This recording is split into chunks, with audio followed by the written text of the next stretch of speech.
The Ubisoft formula. Ooh.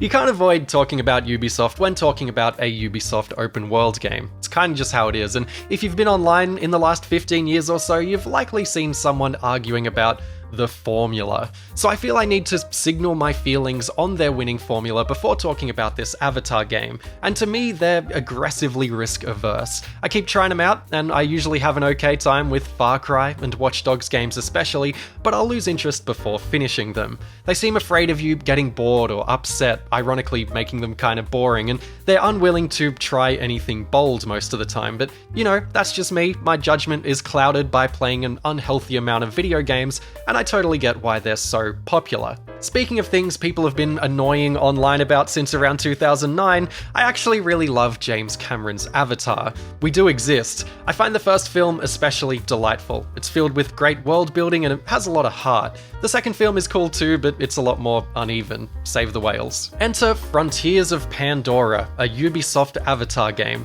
Talk about baggage. Chances are you already have your preconceptions about this game like I did. You can't not judge it before playing it because it just looks like Far Cry Avatar, and like me, you probably have a take on both Far Cry and Avatar. So, almost 7 years after its announcement, Frontiers of Pandora is finally out. It's made by the developers of The Division, and the question for me became, will this win me over as an Avatar lover, or lose me like Far Cry games often do?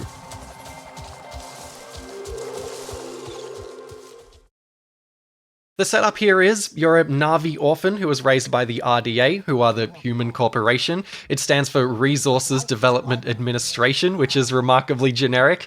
And you grew up thinking that you were abandoned by your clan and found by the RDA as a child. We found you as children, after your clan abandoned you. Clearly that's not true, and this guy's name is John Mercer, which is also very generic, but he has so much Giovanni Ribisi energy that we'll just call him that instead.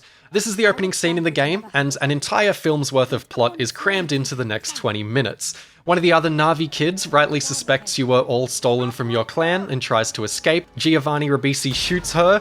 There's then an 8-year fade to black time jump after that, taking us to the events at the end of the first film, where the RDA are evacuating Pandora, and then you and all the other Na'vi students are ordered to be executed.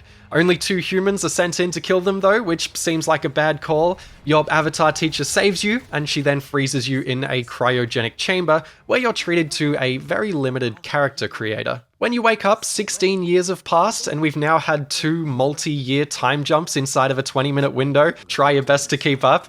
The RDA have returned to Pandora, and the Resistance, alongside your Avatar teacher, unfroze you to help them. If this all seems very dense, it is, don't worry, and while it does a good job making you dislike Giovanni Ribisi, everything else is just so blink and you miss it. Finally, you get to take control, and the first thing you notice playing the game is how big you are. Like, look at those little fellas all the way down there. You have to crouch through their doors and through their hallways, and you crouch through a lot of their air vents too, which makes you wonder why they installed such enormous air vents. Also, when you try to uncrouch but you can't, it plays it off like you're hitting your head on the ceiling, which is very good. After a big breakout sequence, you break out of the facility and you're treated to one of those Oblivion-esque world reveal moments.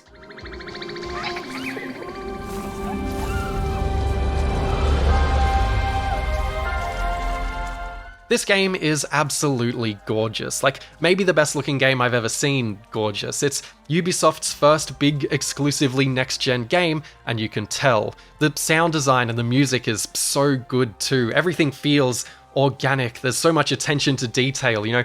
I had friends over the other day and I booted this game up just to show them the graphics because it's that kind of game, and traversing through this wonderfully realized Pandora is pure fan-servicey joy. Traversal itself is fun too. You run fast, you jump high, you have a slide that feels a bit like the one in Apex Legends. There's these lift vine things that pull you up vertically really fast. Jumping between branches and vines is very natural. There's big flat collision models on everything that makes landing where you want to easy, alongside good air control and a mounting mechanic. After leaving the tunnel, the game settles into its Far Cry rhythm with some twists. Hunting, gathering, cooking, crafting, skill trees, outposts, side quests, Batman vision, you know the drill. The thing I found most interesting at this point was, when starting out, you choose what's called a guidance mode, with guided or exploration, and my eyes lit up at this. Mindlessly following objective markers is one of my big pet peeves with these Ubisoft games, and really with a lot of big open world games. Like, I struggled to get into The Witcher 3, for example, because I felt like I was staring at the minimap following the objective the whole time.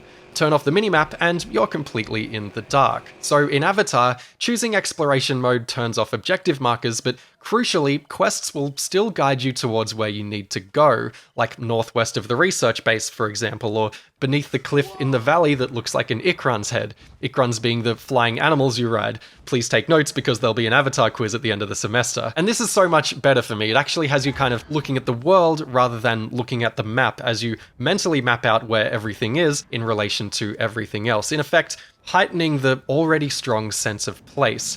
Even if you do get lost skyrimming your way up a cliff face occasionally because your directions are way too vague, it's worth the trade-off. You arrive at the Resistance base, where everyone seems to immediately love you and trust you, and despite their manpower, or their Na'vi power, rather, they kind of just ask you to do everything. First, it's take down an RDA drilling site, which I found by following the sounds of explosions, because exploration mode is cool, and then not long after that, it's basically, can you pretty please single-handedly convince an entire clan to join the fight against the RDA?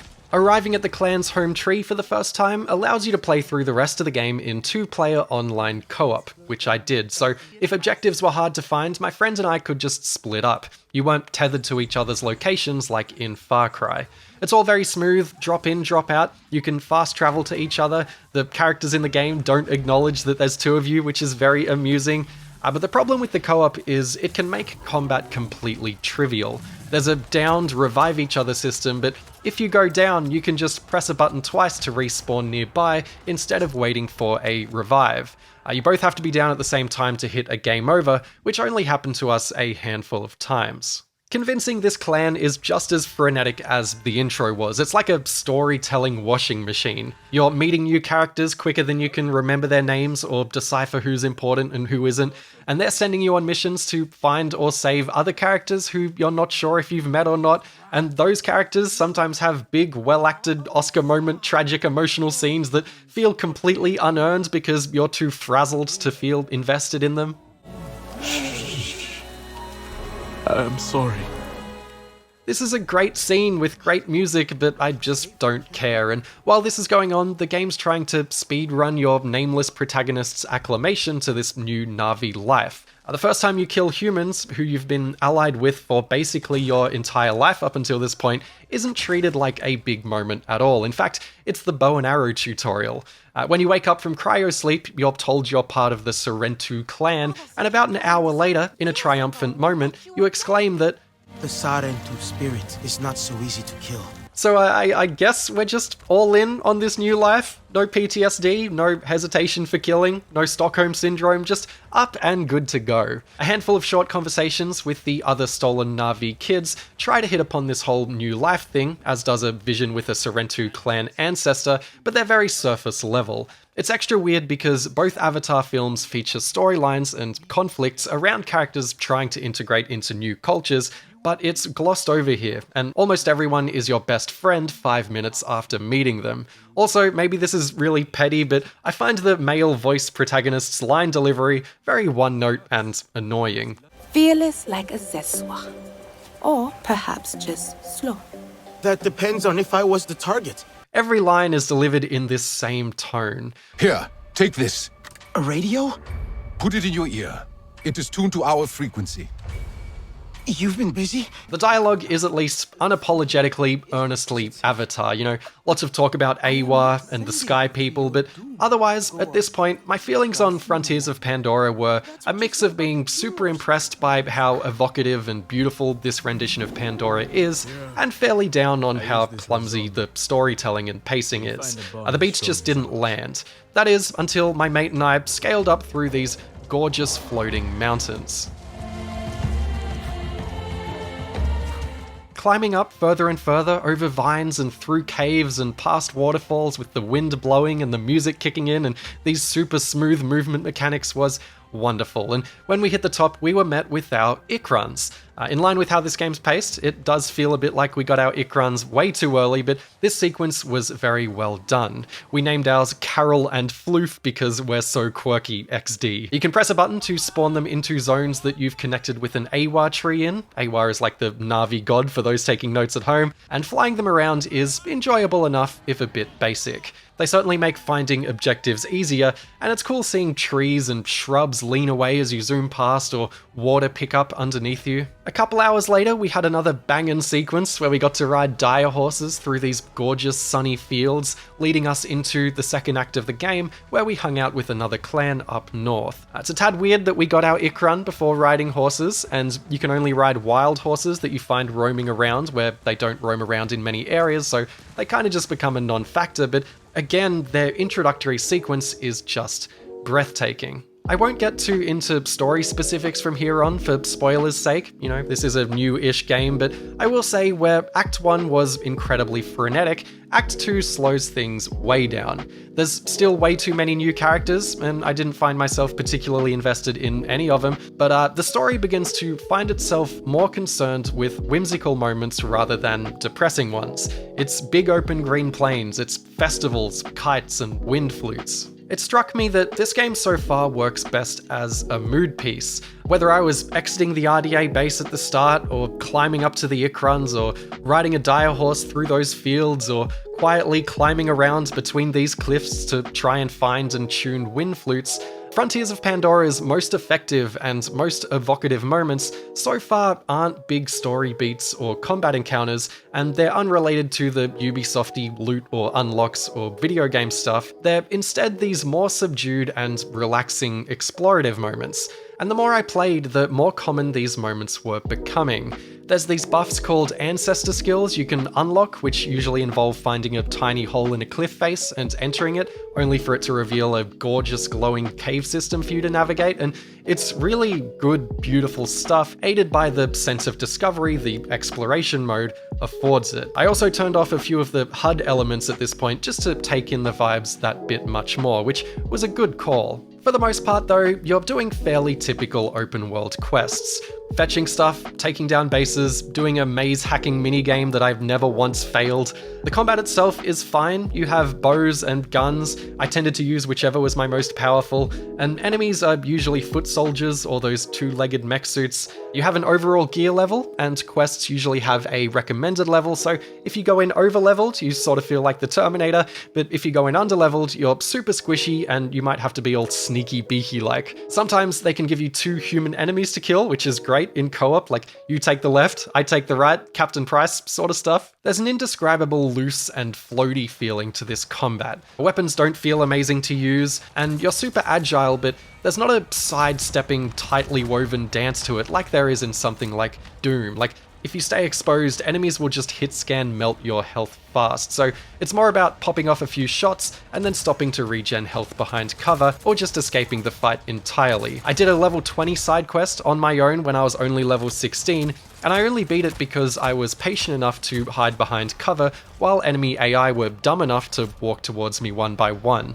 I think this is best described as that kind of unsurprising, chameleon-esque, serviceable combat where when you're enjoying other aspects of the game, it seems fun, and when you're not, it doesn't. And that's partly because you're not actually in combat that much. See, the thing about this Ubisoft open world game, as opposed to all the other ones, is it's a lot more comfortable having quiet moments. The map isn't littered with a million icons, and traveling is typically pretty low-key. You might occasionally get attacked by flora and fauna on foot, but that's no big deal, and in the air, barring the occasional easily avoidable helicopter, it's not unusual to spend a few minutes flying forwards with no music. Many of those mood piece moments reflect this embracing of quietness too. Just ride a horse around in a field because it's cool, there's nothing more to it, there's no progression unlocks tied to it, and there doesn't need to be. Frontiers of Pandora isn't as worried about you getting bored by a lack of constant stimulation, and the special moments feel special because they're given that room to breathe.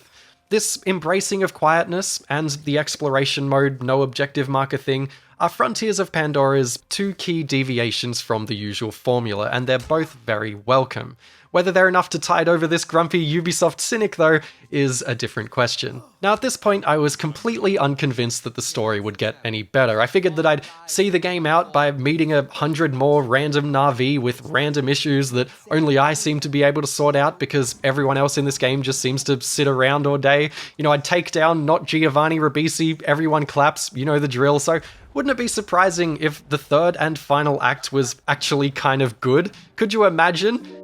Act 3 avoids so many issues the first two had. You meet another clan, another frontier of Pandora, if you will, and this time it doesn't introduce too many main characters, and the characters here are complex in ways that no others have been so far. So far, the Na'vi have mostly come across as these morally good, almost angelic characters to oppose the evil RDA, but in this final clan, there's an internal conflict you're thrown into because some clan members are a bit crummy, and their story ties into your Sorrentu clan's backstory, so there's a personal thing going on too. Where dialogue up until this point has been a bit tiresome and long-winded, here it's actually hard-hitting, and my co-op partner and I both agreed that this final clan storyline could have and should have been the whole game's storyline.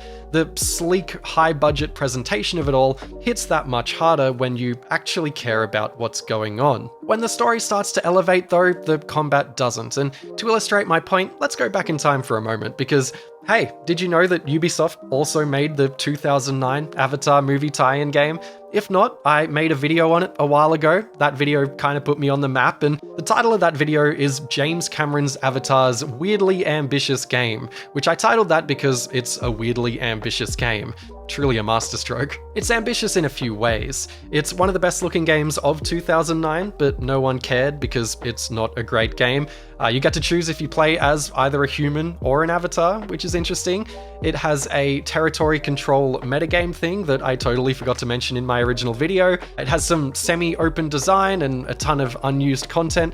Broadly, it feels like an unfinished game with a heap of cool, overambitious ideas crammed into it, and it's interesting how these two Avatar games reflect the state of Ubisoft at the time of release. Like back then, Ubisoft were trying new things, launching new IPs, and experimenting with game design, and now Ubisoft are trying to take their formula forwards without pushing the bar too far, and you can see those attitudes plainly on display in both games. I went back and played their 2009 game on stream to prepare for this video. I stream on my second channel, subscribe to MicroMe, and it's still not a great game, you know, it's okay as a fan, but the thing that struck me most about it was how alive and dynamic the combat skirmishes feel. The third-person shooting mechanics are fairly bland, but the fights are brought to life by their scale and the AI. It kind of has this Halo-like quality to it. You're always coming across humans fighting the Na'vi or the wildlife, and the game has tons of buggies and boats and mechs that function as both enemy types and as drivable vehicles, which brings a lot of variety to the combat and navigation while keeping things fresh and novel throughout. Towards the end of the human campaign, you get to fly one of those giant gunships from the movie yourself, which is just cool. By the time you get to the final act in Frontiers of Pandora, there's no longer any gameplay surprises, and there's not really any more notable enemy types, unless you count slightly stronger mech suit guy. You know, it's just humans, mech suits, and the occasional helicopter over and over. There are gunships in the game, but they're barely in the game. At one point, I tried to jump on one in the sky and do the sort of Jake Sully run along it thing from the movie, but it just slid me off when I tried. No good. It's a shame too that so much of the cool military tech stuff from Avatar just isn't here. One of the final missions has you flying between these platforms in the air, taking them out, and it makes you wonder why the combat doesn't do more with all the verticality and air control. Shooting from your Ikran is rather fun, jumping off and back on it is even more fun, and they could have done some cool Titanfall 2 jumping between enemy ships sky stuff, but they don't. It's just base after base, humans and mech suits. At least at this point I was overpowered enough to abuse a very satisfying melee attack. Some good bosses would have been nice too. The 2009 game's bosses were absolutely woeful, but at least they helped break up the pacing. In fact, they were so comically bad that you could kind of laugh at them, at least. And after replaying the large-scale battles from that old game, Frontiers of Pandora's battles feel very one-note. Everything feels very static. It's like the RDA hang out here, the Na'vi hang out here, and it's you and only you who goes between their areas, where battles are only ever between you and your enemies. Why is it us doing absolutely everything? In the rare instance that it's not just you in a fight, it's very scripted. So as that final clan plotline was really just getting good, it ends, and the game races to the finish with some big visual set pieces, but gameplay that doesn't lift to match. Roll credits. I didn't stop playing here, though my non-Avatar loving co-op partner did, so I had a reasonable time soloing some side content on my own for a couple hours, which in some ways was more fun because the combat actually came with the threat of losing.